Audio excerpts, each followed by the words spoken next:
నమస్తే అన్న, అందరికీ నమస్కారం. అమెరికాలో చదువుతూ ఉన్న భారతీయ విద్యార్థులకు పెద్ద షాక్ తగిలింది.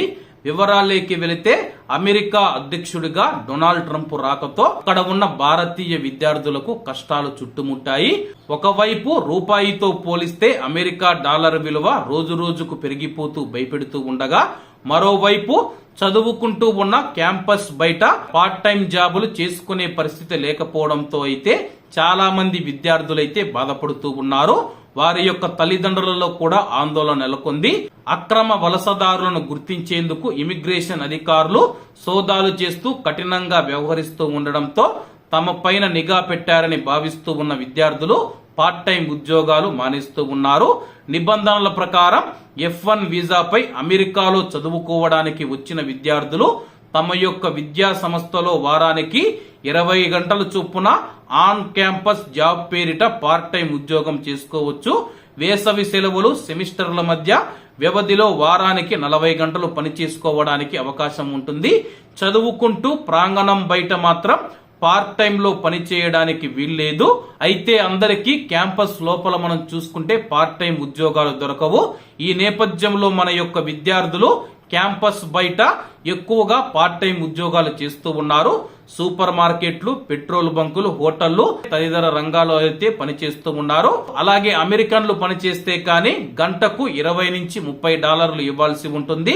అలాగే మన భారతీయ విద్యార్థులు మనం చూసుకుంటే గంటకు $6 నుంచి $10 ఇచ్చినా సరే పనిచేస్తారు. అందుకే ఆ యొక్క వ్యాపార యజమానులు కూడా మన యొక్క భారతీయులకు అవకాశం ఇస్తూ ఉంటారు.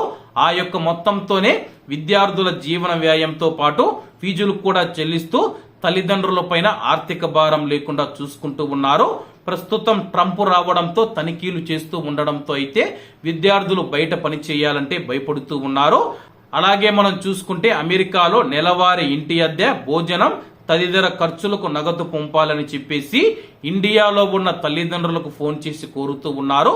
ప్రాంతాలను బట్టి విద్యార్థులకు నెలకు మనం చూసుకుంటే జీవన వ్యయం ఖర్చులు ఏవైతే ఉన్నాయో 50,000 నుంచి 80,000 వరకు ఖర్చు అవుతూ ఉన్నాయని చెప్పేసి వాళ్ళు చెబుతూ ఉన్నారు.